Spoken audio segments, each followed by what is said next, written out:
États-Unis sont-ils en train de perdre leur leadership mondial? Dans cette vidéo, on analyse le rapport du Pentagone National Defense Strategy qui définit la stratégie de défense américaine dans les années à venir, et on va voir que cette stratégie de défense, loin d'être ambitieuse, pourrait pénaliser les Américains dans leur leadership mondial. Ça commence tout de suite. Déjà, quand on lit ce rapport qui fixe les priorités du département de la défense américaine, on peut voir que l'accent est mis sur le continent américain et le Western Hemisphere, qui comprend le continent américain et le Groenland.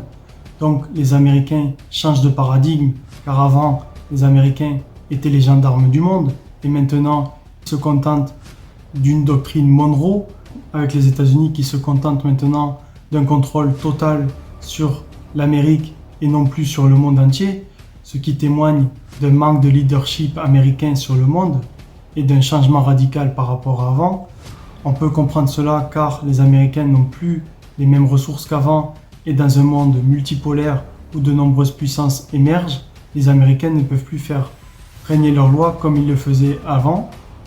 De plus, les États-Unis se retrouvent avec des menaces sur leur propre continent, comme par exemple Cuba ou le Venezuela, qui sont tous deux membres de l'Alliance bolivarienne et qui représentaient des ennemis des Américains, car c'était des régimes qui s'opposaient à l'impérialisme américain.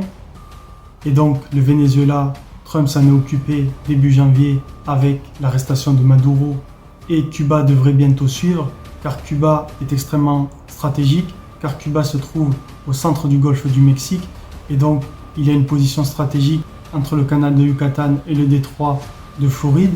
Et si Cuba décidait de bloquer ces deux détroits, ça mettrait une pression sur l'économie américaine, avec plus de 500 millions de tonnes de marchandises qui transitent chaque année par ces détroits, et avec notamment des gros débouchés sur le blé, le maïs et le soja américain.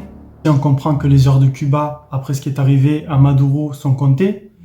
De plus, les Américains cherchent également à appliquer cette stratégie avec le canal du Panama, car le canal du Panama est extrêmement important pour les États-Unis, car il représente 40% du trafic de containers des États-Unis.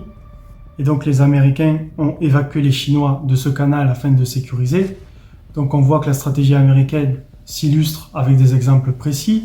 On a également le Groenland, où les Américains cherchent à contrôler le Groenland en mettant la pression sur le Danemark afin de récupérer le Groenland. On peut comprendre cela car le Groenland dispose d'énormément de ressources et a également une situation extrêmement critique proche de l'Arctique, et donc est une zone extrêmement stratégique. Je vous invite à regarder ma vidéo sur l'Arctique pour comprendre pourquoi c'est aussi stratégique. Donc les États-Unis maintenant se contentent d'assurer une sécurité du continent américain et ont perdu donc une ambition hégémonique et donc un leadership. Ce manque d'ambition se ressent également dans le traitement de la Chine, car les Chinois sont bien entendu mentionnés comme le second objectif prioritaire des Américains. Ça montre que la Chine est une puissance qui fait peur aux États-Unis, notamment dans l'hégémonie mondiale, mais les Américains s'attardent sur leur stratégie de First Island Chain, c'est-à-dire de construire et d'amasser de l'armement autour de la Chine sur les îles allant du Japon aux Philippines. Cette stratégie est en continuation avec leur stratégie de la dissuasion par le déni, c'est-à-dire que montrer aux Chinois que la présence militaire sera telle que l'atteinte des objectifs avec notamment Taïwan sera trop compliquée à atteindre, car la présence américaine sera trop forte dans la région.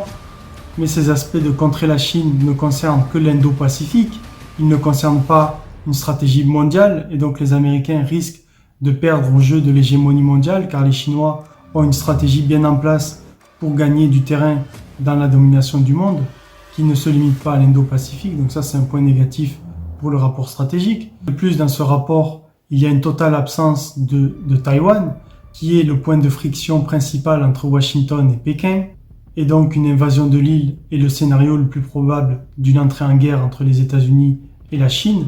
Or, Taïwan n'est même pas mentionné, donc c'est une grosse manque de ce rapport stratégique, alors que Taïwan revêt d'un caractère extrêmement important, car Taïwan est l'île qui concentre la production de semi-conducteurs mondial, avec plus de 60% des semi-conducteurs qui sont produits à Taïwan, et ces semi-conducteurs sont indispensables à l'IA, donc on comprend que l'île est cruciale pour Washington, et Washington semble abandonner Taïwan par peur de Pékin. Ils ont même déclaré dans ce rapport que les États-Unis dissuaderont la Chine par la force mais sans confrontation.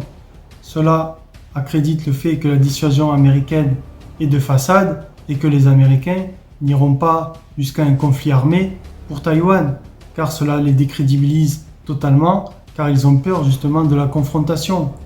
Ainsi, les États-Unis, dans leur confrontation avec la Chine pour le leadership mondial, se trouvent dans une position qui manque d'ambition et donc qui fait perdre en crédibilité sur la dissuasion des États-Unis.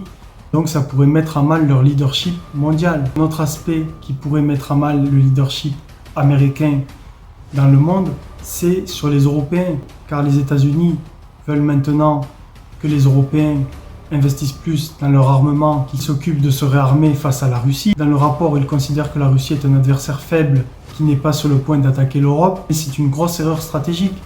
En effet, les Russes sont aguerris par la guerre en Ukraine, ont un complexe militaro-industriel qui fonctionne à plein régime. Quand on compare le nombre d'armements construits par la Russie et l'Union européenne, on comprend tout de suite que les Russes auraient un avantage s'ils nous attaquaient. De plus, ce désengagement américain de l'OTAN en disant que c'est aux Européens de se fournir en armement rend crédible aux Russes qu'une attaque sur l'Europe n'entraînerait pas de réaction américaine lourde. Ça met une grosse pression stratégique sur l'Europe, qui est quand même un allié stratégique américain et une zone où l'Amérique a de gros intérêts, notamment économiques, où l'Europe est le premier partenaire avec les États-Unis. Et donc c'est un gros problème pour les États-Unis qui pourraient perdre également là aussi leur leadership mondial, en sous-estimant la Russie et sa capacité d'agression. La stratégie militaire américaine semble déconnectée de la réalité, qu'elle est peu ambitieuse et je dirais même que cette stratégie américaine dans les années à venir pourrait leur coûter leur leadership mondial, sans compter que la Chine, dès 2030, deviendra la première puissance économique mondiale d'après les estimations des économistes. Si cette analyse géopolitique t'a plu, je t'invite à t'abonner pour retrouver de nouvelles analyses. Et n'hésite pas à aimer la vidéo, ça soutient beaucoup la chaîne.